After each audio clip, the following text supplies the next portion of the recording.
Por i kthehemi këtu në studio, miq dashur, siç ju premtuam, e kemi edhe të ftuarin, por unë do doja të bëj një hyrje për këtë ditë, të këtij muaji të shenjtë, të Ramazanit, me që jemi në ditën e fundit të agjerimit, dhe pastaj nesër sigurisht që e ditë e gjithë që ju presin ëmbëlsirat, por mos e harrojmë edhe solidaritetin, sigurisht. Pas një muaji të shenjtë, të mbushur me agjerim, lutje, sakrificë, vetëpërmbrojtje dhe afrimin më të madh shpirtërisht që mund ta bëjmë me Zotin, po i afrohemi në një prej momenteve më të bukura për besimtarët musliman. Pra pikërisht nesër për Fitr Bajram. Dhe pikërisht dritor Ramazani nuk është vetëm një muaj i privimit nga ushqimi dhe pijet, por është një shkollë e madhe e shpirtit, e durimit, po ashtu e solidaritetit dhe e kthimit tek vetvetja. Është koha kur njeriu përpiqet të bëhet më i butë, më i drejtë, më i ndershëm dhe më i afërt me të tjerët, po në të njëjtën kohë edhe me Zotin. Sigurisht. Dhe ne do të pyesim, a dolëm nga ky muaj më të mirë se sa hym, apo anala gjurmë të mira në familjet tona, në gjuhën tonë që përdorim në përditshmëri, në sjelljet tona, në raportin me të varfërit, me të afërmit, me shoqërinë, e të tjera, e të tjera. Dhe gjithë këto pyetje të shumta që i kemi përgatitur, sot do të diskutojmë me të nderuarin zotin Hafëz Shaqir Efendi Fetao. Mirëmëngjesi dhe mirëserdhje. Dhe faleminderit që na nderuat me prezencën. Mirëmëngjesi dhe mirësi u gjetëm. Është kënaqësia ime. Edhe jonë është që sot në këtë ditë ta përmbyllim këtë cikël të këtij muaji të shenjtë të Ramazanit, që po e kaluam.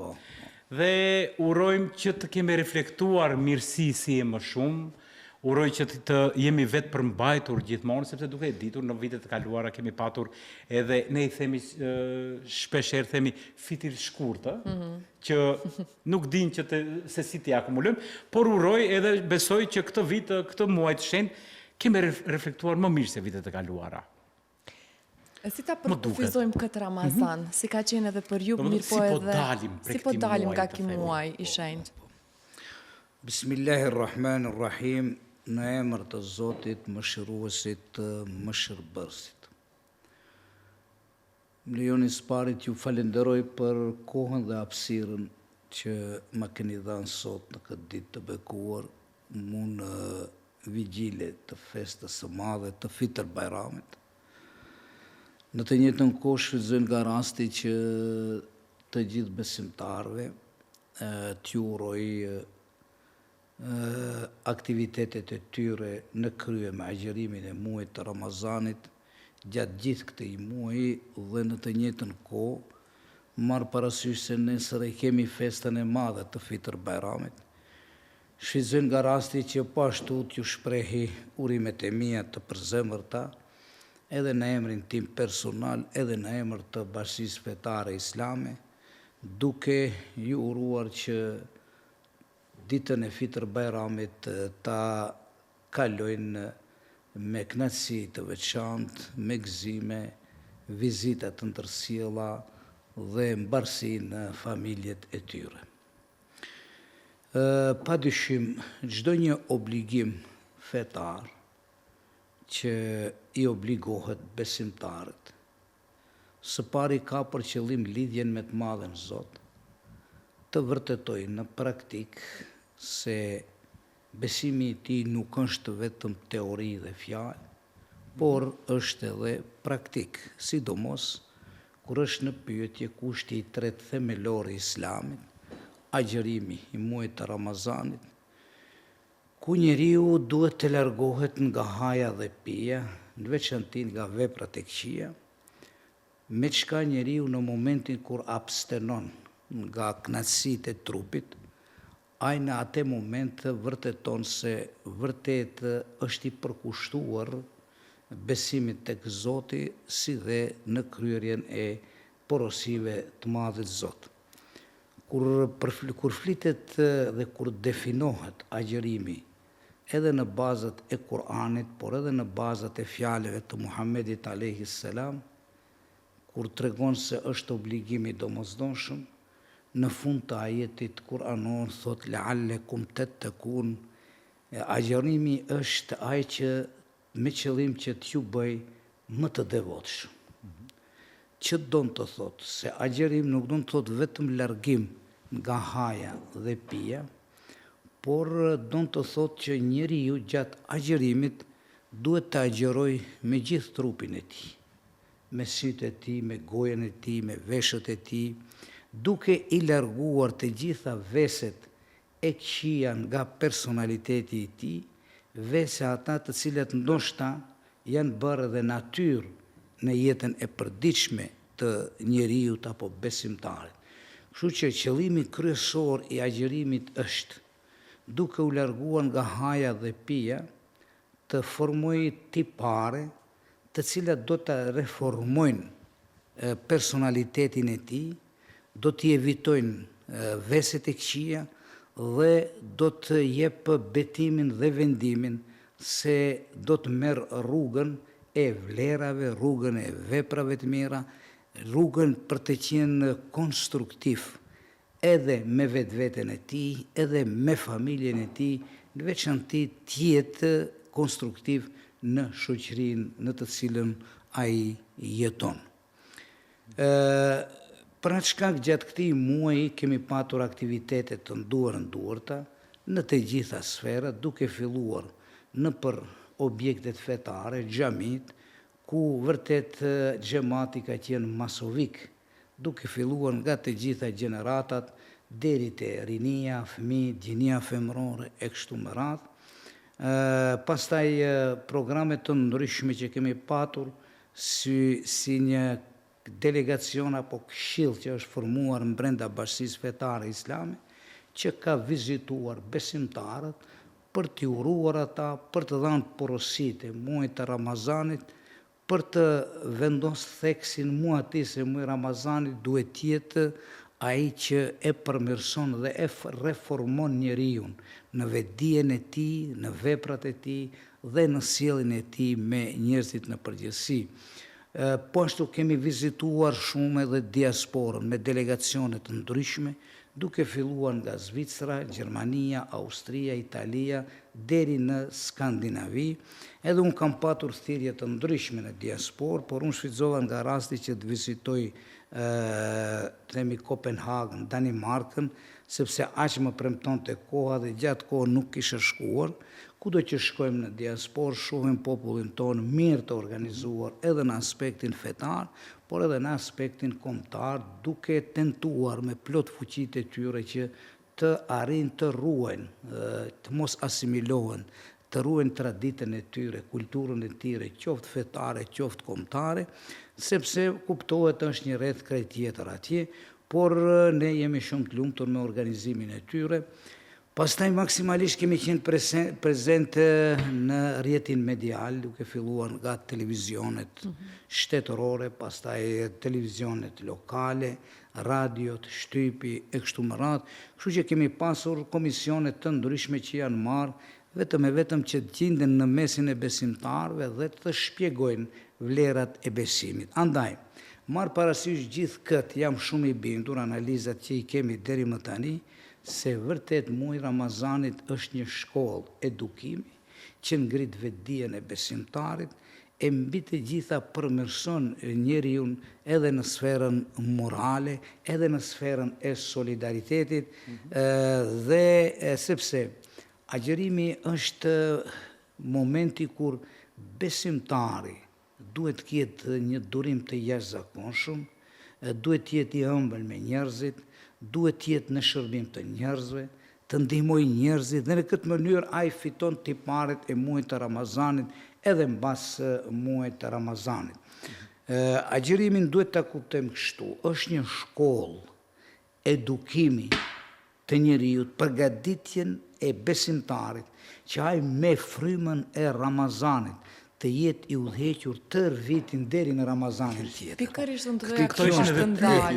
Kjo është ajo se si duhet të jemi si shoqëri. Sepse fjalët ka një definicion në çështjen e agjerimit, nuk është qëllimi largimin nga haja dhe pija, qëllimi është të mundohesh të ngritish vetdijen tënde për të qenë në shërbim të së mirës.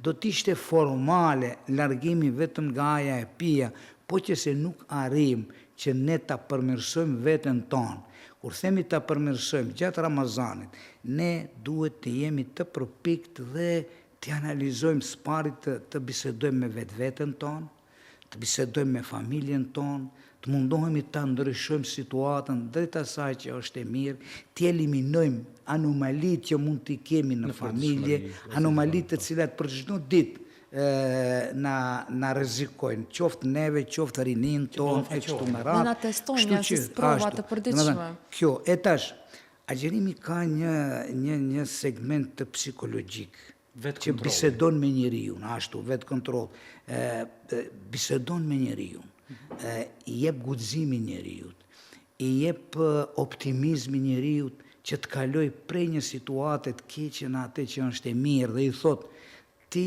besimtar ose ti njeri shumë i fuqishëm je, kur ti ke arritur të largohesh nga haja dhe pija për çdo ditë, tash 12 orë, dikur 18 orë, kështu me radhë, ti njeri je shumë i fuqishëm që tu thosh stop edhe veset të cilat mendon se janë të pa evitueshme.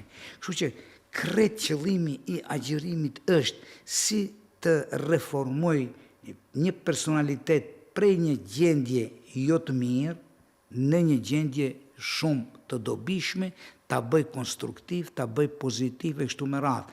Edhe të çështja e solidaritetit. Momenti kur njeriu largohet nga haja dhe pija, edhe kjo ka filozofinë e vet.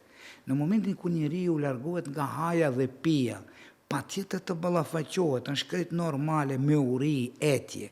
Dhe në atë moment ai veç fillon t'i definoj e çka do të thot uri dhe çka do të thot etje. Edhe e sheh se nuk qenë ka bash lehtë. Dhe në të njëjtën kohë lind pyetja tjetër, dialogu me te, e thot çka bën ai i cili nuk ka, nga vetë agjerimi, etja, uria, njeriu veç fillon solidariteti, ndjenja e humanitetit, është madhështore kjo. Ndjenja që jemi dhe dhimbjes për tjetrin. Dhe për aq shkak, sepse ka porositë e Kur'anit, ku thot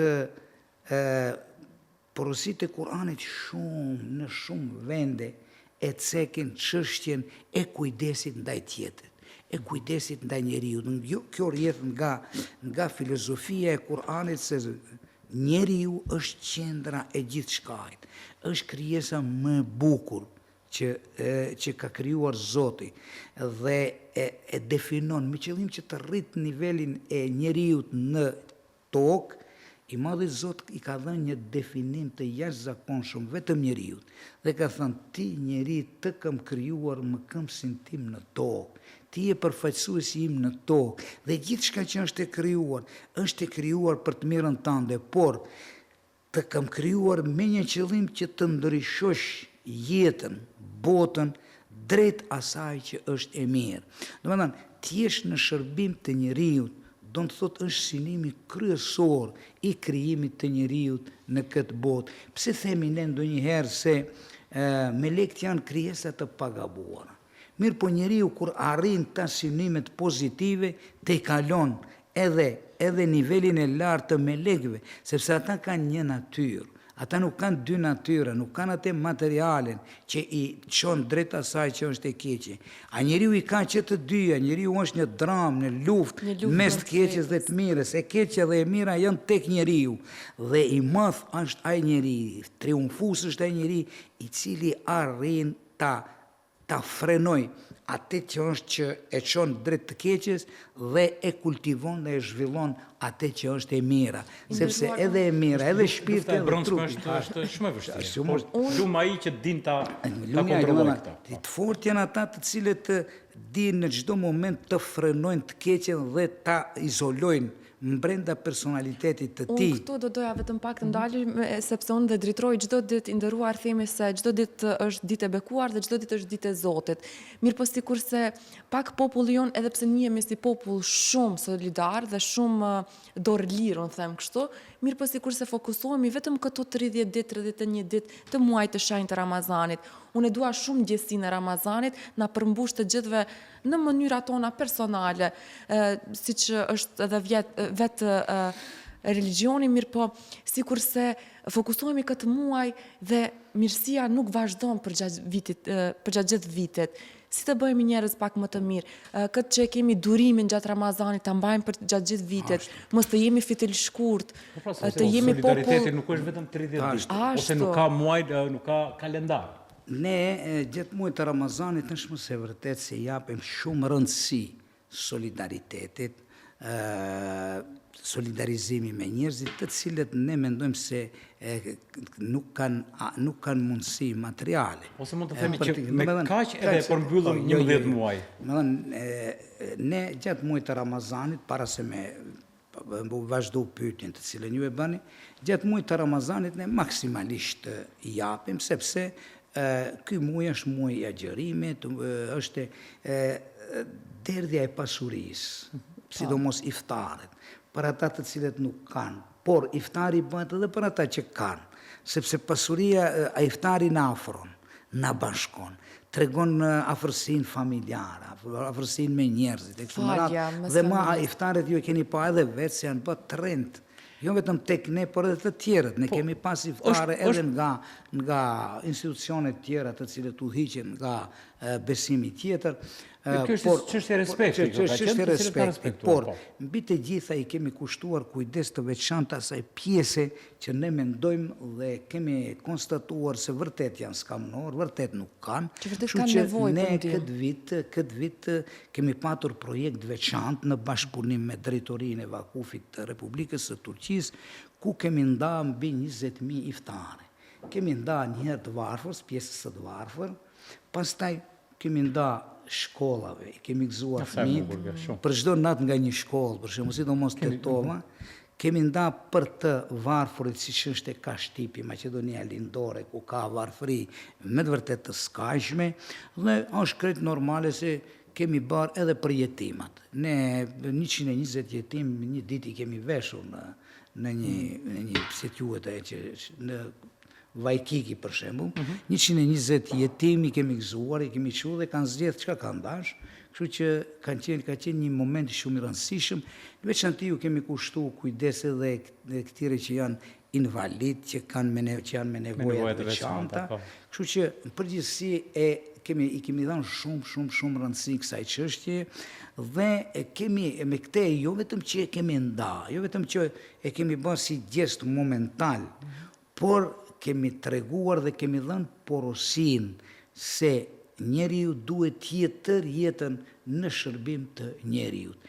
Fundja, agjërimi ka një porosi bashkohore. Duke marrë kohën jetën cilën sot jeton bota, një pjesë mban monopol të një pasurie marramendshme, në anën tjetër vdesin me miliona. Mbi 1.500 milion analizat tregojnë se janë në gremin e urisë afër vdekjes, vetëm se nuk ka një gotë ujë dhe një kafshat buke. Agjërimi është një apel gjithë njerëzimit që të kenë kujdes që mos të humb jetën asnjë njeri për shkak të një kafshate buke dhe të një gotë ujë, sepse ka një parim të cilin ne e themi në për dialogjet ndërfetare që janë pjesë në për konferencat të ndryshme. I Madhi Zot ka një fjali në Kur'anin famlar ku thot kush mbyt një njeri për shkaqe të ndryshme, sikur ka mbytur tërë njerëzimin. Kush shpëton një jetë njerëzore, ai sikur ka shpëtuar gjithë njerëzimin. I Madhi Muhammed a.s. ka thënë një fjali të jashtëzakonshme. Nuk është besimtar i plot. Mos e llogarit besimtar, mos e llogarit veten besimtar i plot, po që se ti ke rahatin e ushqimit. Ndërsa duke e ditur se tjetri nuk ka çka të hajë. Ndërsa ti as pak nuk t'intereson për tjetrin. Po si ka një sigurisht prek në ndërgjegje tjetrin që të mundohet të reflekton. Në këto momente tek ti nuk është ai besimi plot që kërkon Islami, se në kujdesin ndaj njeriut është çështja kryesore tek parimet e Islamit. Pra çka ka një thënie të profetit ton të respektuar kur thot më i miri prej jush është ai që është më i dobishmi i njerëzve, ndërsa më i keqi, më i shëmtuari, ai që është i dëmshëm për njeriu dhe për shoqërinë në përgjithësi. Kjo është e fjalia shumë e fuqishme, e cila është sot shumë e dobishme në kohën në të cilën ne jetojmë, sepse duhet të pranojmë fatkeqësisht epshi, emocionet e kanë robruar njeriu dhe kur të robrojnë ana materiale, sepse ne kemi anën shpirtërore dhe materiale, që të dyja duhet jenë në mënyrë të barabartë. Të japish rëndësi edhe jetës, të japish rëndësi edhe shpirtit. Nëse këta e humbin ekuilibrin, e robron materialja atë shpirtëroren, vin deri te robrimin nga interesi dhe pasuria, vim deri te machiavellizmi, mos zgjidh mjete për të arritë qëllimin. Fatkeqësisht, sot bota moderne, në sferën teknologjike, në sferën ekonomike, ka një ngritje të jashtëzakonshme, që është për të përshëndetur, por e keqja është se sa më tepër që zhvillohet kjo e teknologjike, ekonomike, materiale, kemi rramje drastike të zbehet ana shpirtërore, zbehet kujdesi për tjetrin, bjen në kthetrat e interesit i cili pastaj nuk njeh normë morale. Kështu ishte, unë mora pjesë edhe në samitin e madh të liderëve. Edhe për këtë një në pyetje kam në lidhje me këtë. Atëherë mos him aty, du të them se sot duam ne ose s'duam. Botës i duhet shpirti, i duhet njerëzorja, sepse në këtë zhvillim shumë të fuqishëm, dinamik, vetëm në sferën e materiale, nga dalë humbet njerëzorja. Dhe nuk është e rastit që tani po na shkatërrohen familjet, bota ma nuk ekziston, qeliza kryesore e shoqërisë familje, sot prindi nuk din ku e ka vajzën, ku e ka djalin, ku e ka bashortën, e kështu me radhë, sidomos në vendet e zhvillimit të jashtëzakonshëm, ku tashmë vetëm qëllon interesin e vet. Tek ne ende ruhet edhe tradita, sepse ne kemi edhe tradita jonë shqiptare. Pse thonim shqiptarët kanë pranuar islamin më shpejt se të tjerët ose të vetmit? Sepse parimet e islamit janë shumë të afërta me vlerat e traditës tonë kombëtare, siç është besa, dashuria familjare, dhe kështu me radhë. Domethënë, ne në këtë kohë duhet të japim shumë rëndësi edhe çështjes shpirtërore dhe morale, dhe ne duam këte ta japim si prisvetar, sepse ne nuk jemi as të politikës, nuk jemi as të biznesit, ne jemi përcaktuar misionin ton fetar, që sado pak me gjitha religionet tjera, se gjitha religionet i kanë të njëjtat, pavarësisht njëjtat parime, edhe ata thirrin në dashurinë ndaj Zotit, në dashurinë ndaj njeriut, në kujdesin ndaj skamnorit, në shpirtin e veprave njerëzore që i bën njeriu, e kështu me radhë. Domethënë, pastaj ku thënë solidariteti, shihni çfarë fjali e ka në Kur'anin famlar. Len tenalu l-birre hatta tunfiku mimma tuhibbun. Do të thomë në originalitet. Nuk e bërë mirë, thotë Zoti, i madhe Zot, po që se nuk e ndanë për tjetrin atë që e ke më të dashur. Për pasurinë. Pasuria është më e dashur. El malu vel benun, e zinetul hajatit. Po se përkushtohemi shumë aty? Pasuria, shpesh herë thuhet kështu, ka një fjali tjetër, thotë, atë që e ndan është e ytja. Atë që e mban vetëm për viti, grumbullon vetëm për viti, s'është e ytja. E ytja është ajo të cilën ti e ndan me tjetrin. Solidarizohesh me tjetrin. Është vetë gjesti që e jep, është e jotja që e jep. Sepse njeriu thot, njeriu është i krijuar i Zot, spjegon kombet, fiset, thot. O ju njerëz, jeni krijuar prej një nane, prej një babë. I tregon njerëzimit se gjithë jeni të barabartë, sepse jeni një prejardhje. Po marr parasysh racën, po marr parasysh kombin, po marr parasysh religionin, etnikumin e kështu me radhë. Ju kam ndarë në fise dhe kombe. Për çka ne xhollarët themi çështja kombëtare është shumë vitale tek njeriu, sepse Zoti e ka thënë. një ndër argumentet e mia, thotë, është që ekzistoj është në diversitetin që keni ju, në ngjyrat e juaja dhe në gjuhët e juaja. Dhe dikush më thotë, çka është gjuha për njeriu? Është i thunë ti e Zotit, është dhuratë e Zotit dhe unë duhet ta mbroj me gjitha mjetet cilat, sepse gjuha është e gjithçka. Unë ju them edhe në diasporë, besimi mund të është çështje shpirtërore. Ajo mund të predikohet në çdo gjuhë. Vetëm me meditim kështu ti veç predikon. Ndërsa, momentin kur largohesh nga gjuha yte, ti nuk je më vetë. Mua ti fillon asimilimi, fillon tjetërsi. Ashtu. Kjo është ajo që, pra çka Kurani e ka këtë vlerë mbi të gjitha thotë është njëri. Pastaj thotë ju kom kriju në fise dhe kombe li te arefu, që të njihin me zveti. Diversiteti janë shumë i rëndësishëm. Është një natyrë e fuqishme, është argument se Zoti ekziston. Diversiteti është arena ku njeriu vërtetohet, a ka fuqi vetdije të lartë që të jetë i afërt edhe me tjetrin, sepse Zoti thotë që të njihenin me vetë. Ama thotë, më i miri për ju është ai i cili është më i devotshëm. E vetmi dallim në besimin ton është devotshmëria. Në të prizme i madhi Zot vetdijen e njeriu. Sa do t'jetë përkushtimi, sa do t'jetë i vetdijshëm. Pra, gjithçka në Islam është solidaritet. Edhe namazi është solidaritet. Kur në gjiten bashkët, në saf, do të tregon se duhet jemi afër njëri tjetrit, në të mira dhe në vështirësi. Më thonë, tregon unitet, afërsi, tregon se sa afër jemi, edhe para Zotit kur dalim, ne jemi bashkë. Lema që t'jemi edhe në jetën e përditshme. Dhe shumë vlera tjera. Agjerimi është një shkollë e fuqishme me ide të jashtëzakonshme.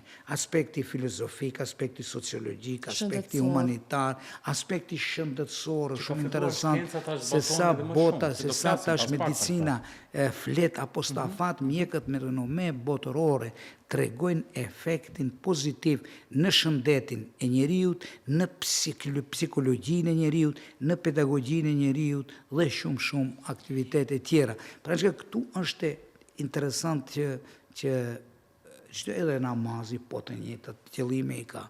Por agjerimi është shumë interesant, sepse të gjitha i bën që të shohen njerëzit. Te agjerimi ekziston një lidhje vetëm mes dy subjekte, mos them dy vetave se s'bën, mes dy subjekte, subjekti njeri dhe Zot. Kush garanton se unë agjeroj sot? Vetëm unë e di, dhe Zot. Subjektiv, domethënë, agjerimi është kulminacioni më i lartë i sinqeritetit, sepse askush s'mund të detyroj të agjerosh. Vetëm ti e ke forcën e agjerimit. Dhe mu kjo lidhje e fshet kështu, që bëhet agjerimi vetëm pse ka lidhje me të madhin Zot, pse është urdhër i Zotit, tregon se sa i lartë është agjerimi. Dhe interesant, për gjitha obligimet i madhi Zot vjen një numër, kaq shpërblime, çaq shpërblime. Vetëm te agjerimi. Agjerimi thot bëhet për mua, dhe unë e di sa do të shpërblej njeriu, sa, po nuk ka numra, sepse ti e bën, me të vërtetë e bën, vetëm për hir të Zotit. Dhe aty zhvillohet sinqeriteti. Sinqeriteti ndaj Zotit, por në njëjtën kohë sinqeriteti ndaj teje, që të jemi sinqert ndaj teje. Sinqeriteti është kulminacioni i çdo një vepre dhe një çdo zhvillimi. Unë kam një moto, një verset kuranor, dhe vërtet ja kam pa hajrin në jetën e përditshme, e thot, nëse i frigohesh Zotit, e ka për që nëse i sinqert me Zotin, yaj'al lahu makhraja, mos u mërzit se Zoti t'i hap rrugët në momentet më të vështira, wa yarzuqu min haythu la yahtasib, dhe të furnizon, ta bjen rrezikun prej ka se kupton. Edhe atë pa hesab. Kjo është shumë e rëndësishme. Unë kërkoj ndjes sepse unë doja t'ju mbaj edhe pa në studio, por e kemi të patjetërsueshme që të kalojmë në publicitet për shkak të orarit, edhe do diskutojmë sepse folëm shumë tema interesante deri më tash, por do të kthehemi edhe do të flasim edhe për atë, a vepruam në mënyrë siç duhet, siç thuhet, apo kemi devijuar pak si shoqëri. Është e bukur pak të ndalim edhe tek të rinjt. Edhe në përgjithësi edhe për të rinjt. Miq dashur, publicitet dhe kthehemi pas pak. Miq dashur, faleminderit që po qëndroni me ne. Ne vazhdojmë me bisedën me të nderuarin Reiz Uleman, zotin Shaqir Fetahu, kryetari i Bashkisë Islame këtu në vendin ton, në këtë nënqellin ton, që ne gjithmonë urojmë që Zoti na e ruajt dhe na e shtoft me të mira. Ne kemi si parull këtë në emisionin ton, ndonjëherë themi me sarkazëm, sepse kemi edhe padrejtësi gjithmonë, por mundohemi që të reflektojmë mbi shoqërinë që të përmirësohemi sa më shumë të dim. Unë do doja që pak më parë diskutuam, në ndërkohë përderisa kishim edhe publicitetin, do doja të analizojmë pak një gjë, me që thamë që ajo materialja në botë, në përgjithësi, po e mundën shpirtërore. Po flitet dhe përflitet që në të gjithë globin, aq ushqim sa hidhet, nëse do të shpërndaheshte, nuk do të kishte uri askund. Apo kalon edhe forma e Ramazanit, sikur kjo materiala po na ndryshon nga ajo tradicionale e dikushme, kur mundoheshim që të mirëprisim njerëz në shtëpi me aq sa kishim, edhe më të varfër kemi qenë, por me zemër pak si më të madhe. Këtë vit edhe vitin e kaluar më ka lënë përshtypje që fatkeqësisht, për mendimin tim, kemi frekuentuar më shumë lokale se sa kemi mirëpritur njerëz në shtëpi. A ndikon edhe çështja e kësaj botës digjitale, e kësaj epokës së re, që pa vetdije po na distancon nga njëri tjetri. Si i trajtoni këto, si i shihni këto kundërshtrime? Shihni, është e vërtet se ka ndryshuar tradita e iftarit, është e vërtet. Këtë mendoj se ka bërë pak modernizmi, standardi, jetësor. Thjesht mund të them, ndoshta njerëzit kanë bërë shtëpi të bukura, moderne. Ma mirë thot të qoj në restoran, që të jemi thjesht, se sa të loves shpejen. Edhe kjo është një segment kështu. E dyta, për ne është pozitive që njerëzit ma në mirë publike e manifestojnë. Ti kur kanë qenë ma sekret, ma këtë marë. Mirë pun, edhe në për restorante, kryesisht mblidhen familjarët. Ndoshta edhe më te aty mundohen ti të bojnë, jo 20, por ti të bojnë 100, 150 e kështu me radhë. Me një iftar i përmbyll gjithë, edhe pavarësisht edhe ajo është një lloj afrimin mes njerëzve. Është e vërtet se iftari shumë luksos, edhe ajo nuk mban. Bile në iftar duhet të hash sa ma pak, thot feja islame. Të hash sa ma pak sepse randon trupin edhe nuk është e shëndetshme ajo. Dhe me thanë të hash në mënyrë graduale. Mi po ne tash jemi mësu që ta bëjmë atë tonën që të hamë sa ndoshta s'mundemi ta mbajmë. Tensioni të na bie, pastaj të pushojmë pak. Po sido që t'jetë, është e vërtet se hudhet shumë ushqim, ka disa shtete, sidomos Turqia. Ata asgjë nuk hudhin nga iftarët. Ata e ndajnë ushqimin, edhe i din emrat e njerëzve të cilët kanë nevojë. Dhe atë ushqim që e bëjnë, që se ngel shumë ushqim, e shpërndajnë të varfër, skanorëve, miqve, e kështu me radhë. Unë kisha thënë këtë mënyrë duhet të organizohemi edhe ne, edhe gjithë restorantet të cilët bëjnë ushqime të ndryshme e kështu me radhë. Po sido që t'jetë, thashun, iftari më nuk ka bërë thjesht tradit fetare, është bërë tradit edhe kombëtare, tradit e një digniteti kështu. Ti ke njerëz të cilët s'agjerojnë, por ka dëshirë të madhe ta bëjnë një iftar, ose ta shtrojnë një iftar, e kështu me radhë. Ai nuk e bën atë kryesorën, mirë po ja, kjo është bërë si një ambient gazmor, me një fjalë ta them, ku njerëzit dëfrehen, njerëzit kënaqen, njerëzit tregojnë respektin ndaj mikut, ndaj dashamirit, ndaj shokëve, e kështu me radhë. Sido që t'jetë, unë mendoj se ka kështu, pajtohen plotësisht.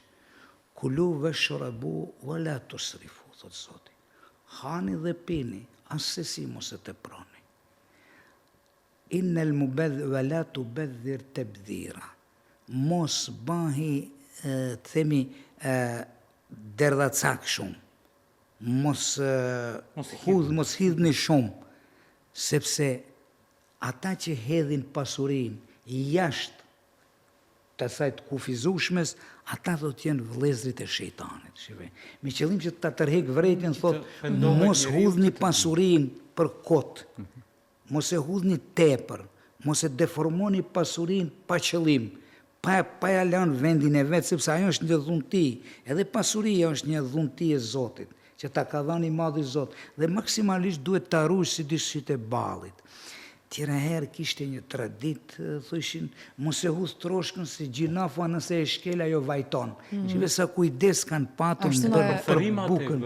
Filmat e të mbledhish, ti lash dorët mos të kanë gjetë në fillim dhe mbarim. Në fillim i lanë për shkak mos jenë të ndyta. Në mbarim duhet t'i lash, mos vatë ka mbet dhe një thërmi, ushqimi, mos e marrish në përkam. Kjo ka qenë ajo vedia dhe edukimi i populatës tonë. Sot është e vërtet se kemi hudhje të jashtëzakonshme të pasurisë, e teprojmë në pasuri, teprojmë edhe në iftare, e kështu me radhë, por nëse e teprojmë në paraqitjen e iftarit, por ajo që ka mbet nuk guxojmë ta hudhim, duhet vërtet t'ja gjejmë vendin se çdo hudhje e ushqimit është mëkat sipas parimeve të Islamit. Duhet t'ja gjejmë vendin se ku duhet ta çojmë atë. Qoftë në zoq, ta shpërndajmë, në qoftë se s'kemi, qoftë në përkafshë të cilët mund të kemi. Do mundohemi që jo t'i hedhim në përmbeturina. Jo ta udhim në përmbeturina, sepse ne shehim në përmbeturina bukën, e shohim mishin, e shohim çorbën, e shohim gjithçka. Domethënë, shumë shpejt ajo merre se kjo është përdor, pak edhe duhet ta udhim. Për ushqimin duhet kemi kujdes, ajo është elementi bazë i jetës së njeriut dhe dhurat nga i madh i Zot, dhe se ne duhet ta shfrytëzojmë ashtu siç duhet, siç tash parë, do të thënë, nuk guxon të hudhet sepse Zoti hudhsin, keq përdorsin e ushqimit, harxhimin e barazon me shejtanin që të frigoj, që të kesh kujdes, që të mendosh se si ta shpërndash. Mos e kalon drejt në veprat e shejtanit e kështu me radhë. Një këshillë e bukur. Ban kjo harxhimet e tepërta që bëhen në iftar, por ja që i kap njerëzit gëzimi iftar. Iftari është një moment shumë interesant, ju e dini vetë, është një moment kështu ku njeriu shpirtërisht ndihet shumë i lumtur që ka agjëruar. Është një moment faljeje, harmonie që mbizotron. E kështu me radhë. A duhet shoqëria të jemi të vazhdojmë edhe pas këtyre traditave me këtë ndjenjë që kemi. Edhe pa ndoshta e ceka një fjali që thash. Agjërimi është ai që na cakton parimet se si duhet të jetojmë në jetën e përditshme. Andaj ne duhet të vazhdojmë të jetojmë ashtu siç kemi jetuar gjatë Ramazanit, duke bërë vepra madhore ndaj njerëzve, ndaj krijesave tjera e kështu me radhë, duke përhapur sidomos paqen, tolerancën, solidaritetin, bashkëjetesën e kështu me radhë. Gjitha këto tipare i ka agjërimi i muajit të Ramazanit me të gjitha obligimet tjera. Është shumë interesant segmenti dije në Ramazan. Ramazani është ambient dhe i dije, sepse në muajin e Ramazanit ka zbritur urdhri i Zotit, lexo, mëso, studio, që themi ne ikre. Lexo, mëso, studio. Në këtë muaj ka zbritur fjala lexo, mëso, që i ka dhënë fund metodologjisë të shpjegimit të fenomeneve me bestytni, me pralla, me primitivizëm, me ëndra e këtë atë. Prej këtij momenti, Ramazani definon metodologjinë të hulumtimit shkencor të natyrës, botës, me qëllim që të njohësh sa më shfuqishëm Zotin nëpërmes rregullave, harmonisë në natyrë, në qiej, në kështu me radhë. Është edhe muaji i agjërimit, por mbi të gjitha është edhe muaj i afrimit tek Zoti, lutjet. Pranohen lutjet tek i madhi Zot, sepse Muhamedi alayhis salam i thot në Kur'an, thot Muhammed thuaj ju, nëse më kërkojnë mua, unë jam shumë afër. Unë jam te ai në brendësinë e tij, ai kur agjeron për hir timin, unë jam në zemrën e tij, le të më luten mua sepse unë i pranoj lutjet e njeriut në momentet kur ai sinqerisht është i afërt me mua. Në besime tjera ka ndërmjetësues. Për të të falë, duhet të të falje para prifti ose rabini. Në Islam është diçka krejt ndryshe. Njeriu ka lidhjen e vet me Zotin. Teologu ose hoxha është vetëm prezantues dhe shpjegues i Islamit, ndërsa njeriu besimtari ka lidhjen drejt për së drejti me të madhin Zot, për të mirat e veta dhe për lëshimet e veta. Pra lutja, ne mendojmë se lutja është vetëm nxjerrja e fjalës ndaj jo.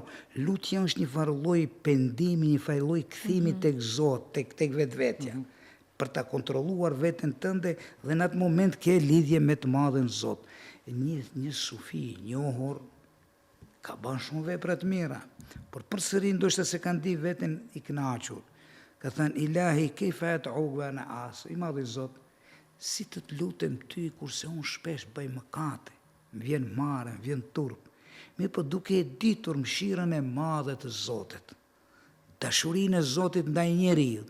Pastaj bërtet thot, Ilahi wa kejfa la a'duka wa anta karim, po pse të mos lutem o i madhi Zot kurse ti je i gjithë mëshirshëm.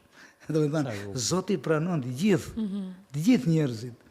Po marr parasysh, sepse ne sipas parimeve islame thot kullukum khata'un, të gjithë jemi mëkatar. Këtë ka thënë pejgamberi sot. Ama më i miri për ju është ai që din të pentohet nga mëkati.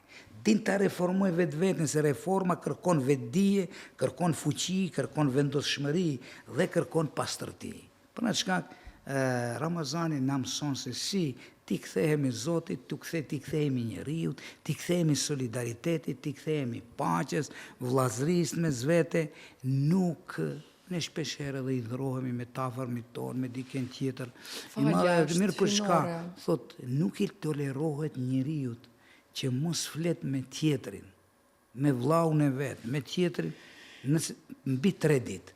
3 ditë ka të drejt pak ta shpreh mos pajtimin, mas 3 ditëve që i themi ne ja lagën ai cili i pari ja jep dorën. I pari ja jep dorën, ai fitimtari është ai që ja jep i pari dorën, sepse në ato momente thot kur ja jep dorën me njëri me cilin një i dhru, mëkatet e njeriu thot bin poshtë, kur e shkon të pemën edhe bin poshtë. Edhe kjo kështu në mënyrë ilustrative. Shumë e bukur. Unë nuk do doja shumë që t'ju markoha, di se që edhe agjendën e keni shumë të ngjeshur. Kemi një problematik, shumica e gazetarëve ka një problematik të shumtë, të cilën do doja ta them për të biseduar me udhëheqësit shpirtëror. E dim pse, se dhe ne shijojmë aq shumë sa që jemi si shikues. Na ikën të gjitha pyetjet e skenarit, na ikën. Por unë mbi të gjitha u përgjigj për gjithçka. Për shumë gjëra, po unë do doja që një mesazh të fundit që ta kemi për gjithë shikuesit tanë, të cilët na ndjekin këto, nuk themi orë të hershme në ditë, sepse nuk është herët. Kemi diasporën, kemi shumë njerëz që na përcjellen edhe po na shkruajnë ndërkohë këtu, por do i lexojmë më vonë. Unë vërtet nga zemra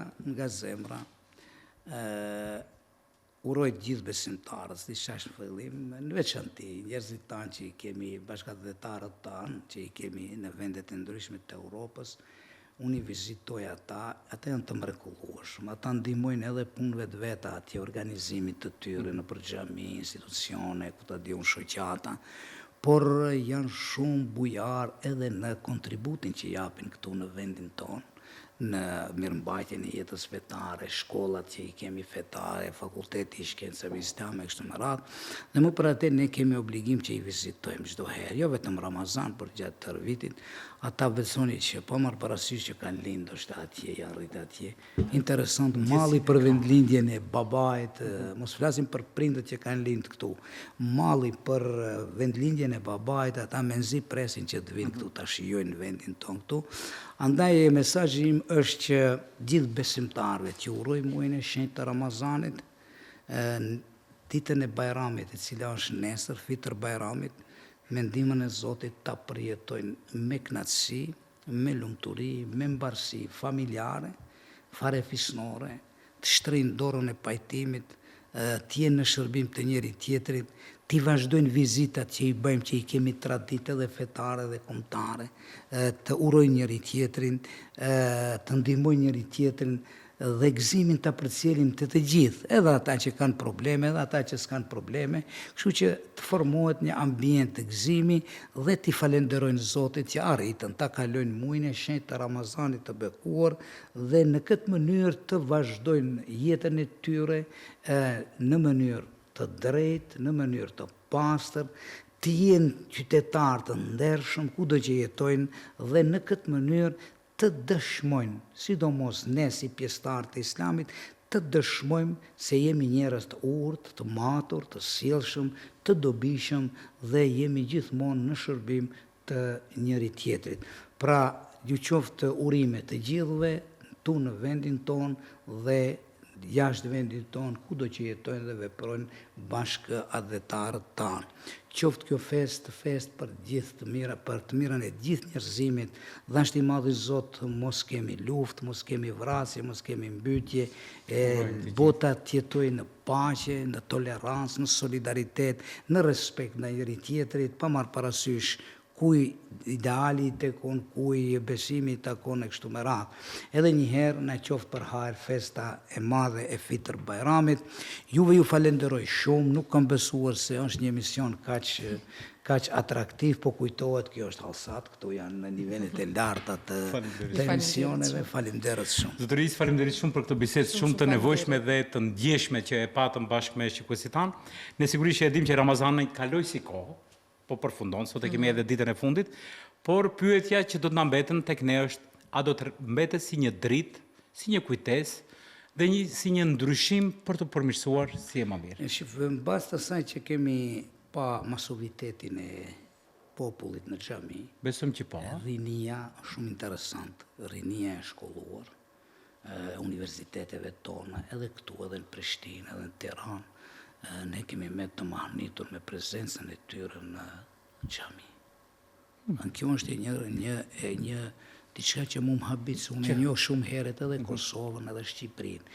Këtu mentaliteti jonë ka qenë ma fetar, tu do me thënë nuk habitem, ndërsa unë jam shumë i lumtur që edhe në Kosovë, edhe në Shqipëri, xhamit janë përplot me të rinj, sidomos studentë dhe nxënës të shkollave të mesme, të cilët shohin atë shprastirën shpirtërore dhe janë të afër, por në të njëjtën kohë janë edhe studentë shumë të mirë, bëjnë edhe aktivitete nëpër universitete, studentët, më thënë, i japin një sharm të mirë, edhe universitetit edhe jetës kulturore, artistike, kështu me radhë. Kështu që ne personalisht këtë vit, gjithmonë, por në këtë vit kemi qenë shumë të kënaqur me prezencën e trive, para çka edhe kemi majt tribuna shkencore, kemi majt manifestime të ndryshme, kemi majt koncerte, tash ndoshta për Bajram do kemi edhe ndonjë koncert kështu kulturoro, fetaro, artistike, kështu me radhë, që të jetë i kapshëm për gjithë.